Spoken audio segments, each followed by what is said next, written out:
Paz aos eleitos em Cristo Jesus. Quero trazer a palavra de vida para o seu coração, conforme as lamentações do profeta Jeremias no capítulo 3. As lamentações de Jeremias trazem um conjunto de 5 poemas escritos em estilo acróstico, que utiliza uma disposição de letras na vertical, numa sequência significativa. E cada uma dessas letras na vertical dão início a um verso na horizontal. Jeremias ele se utiliza das 22 letras do alfabeto hebraico para compor os seus versos, que dão origem a esses 5 poemas. O terceiro poema, especificamente, ele utiliza cada uma das letras, das 22 letras do alfabeto hebraico, para cada conjunto de 3 versos, formando um poema com 66 versos, ou para nós, um capítulo com 66 versículos.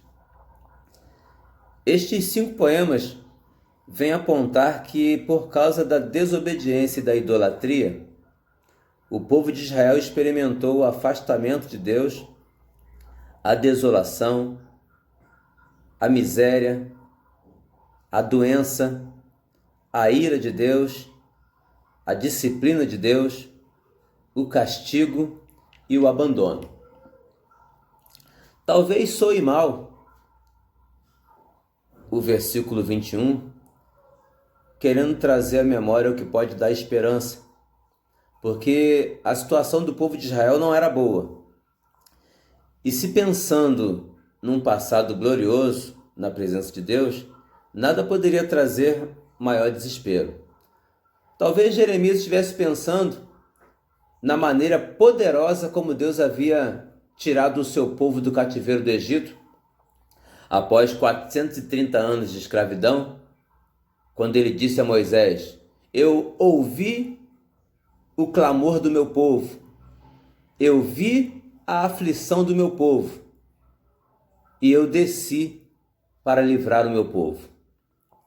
Deus é aquele que ouve o clamor do seu povo, Deus é aquele que vê a aflição do seu povo, Deus é aquele que desce para livrar o seu povo. Após a retirada do cativeiro do Egito, o povo de Israel passa por 40 anos no deserto. Nunca na história da humanidade Deus demonstrou tanto poder em tantos milagres como nesses 40 anos de caminhada pelo deserto. Deus é aquele que caminha com o seu povo, mesmo em meio ao deserto. Logo após, o povo finalmente toma posse da terra prometida a Abraão, Isaque e Jacó, e vai experimentar a vida em sociedade, vai vivenciar a sua religiosidade, agora com uma religião centralizada num templo que o próprio Deus escolheu e do qual ele disse: "Ali eu estarei presente. Eu ouvirei a oração que é feita neste lugar." Deus presente no meio do seu povo. Agora, o povo novamente havia se distanciado do seu Deus e coisas ruins começaram a acontecer. Eles sentiram o peso do abandono de Deus. E Deus inspira o profeta Jeremias a escrever estes 5 poemas. É bem verdade que são 5 hinos fúnebres, são 5 canções de choro, são 5 lamentações, 5 lamúrias, porque eram tempos de choro. Eram tempos de muito pesar. E Deus o inspirou a colocar isso na letra, para que nós pudéssemos ter acesso hoje. É interessante pensar que este terceiro poema, ele está exatamente no meio desse conjunto de poemas. Porque é justamente no meio da caminhada que as maiores adversidades se apresentam. É no meio da caminhada que nós pensamos em desistir. É no meio que as forças estão se acabando. É interessante notar que o versículo 21, ele também está no meio do poema.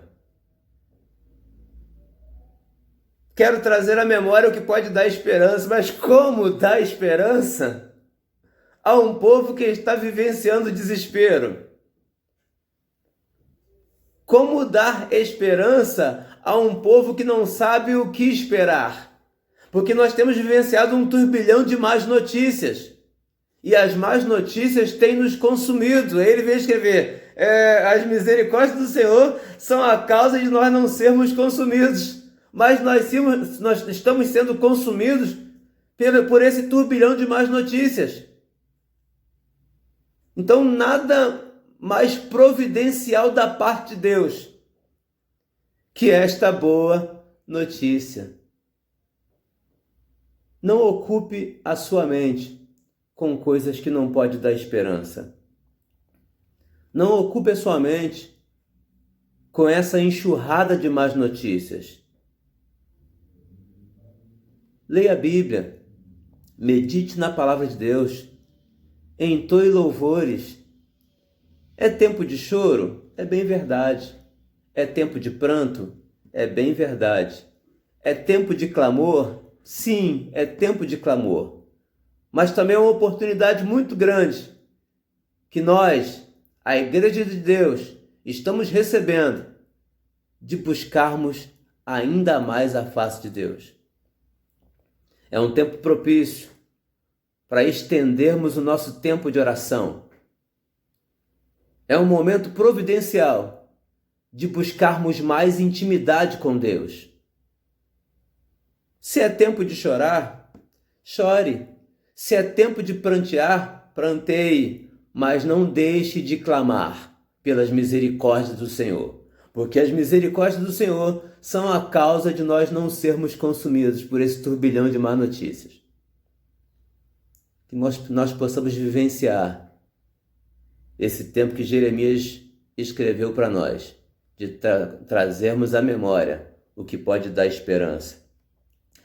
Esses versículos tomados aí de forma isolada, quero trazer à memória o que pode dar esperança. Talvez ele, assim de forma isolada, talvez ele seja entendido como fora do contexto, ou como colocado no lugar errado, ou como colocado depois do Jeremias já ter escrito a sua lamentação. Mas ao contrário, ele é colocado de maneira proposital e providencial, para que mesmo no meio do choro, mesmo em meio à lamentação, nós tenhamos a providência de Deus a nosso favor, nós tenhamos boas memórias, nós possamos trazer para a nossa memória aquilo que pode dar esperança, porque nós não podemos perder a nossa esperança, mesmo no meio da dor, mesmo no meio do tormento, mesmo no meio da dificuldade. Nós não podemos perder a nossa esperança. Por isso, quero trazer à memória o que pode dar esperança.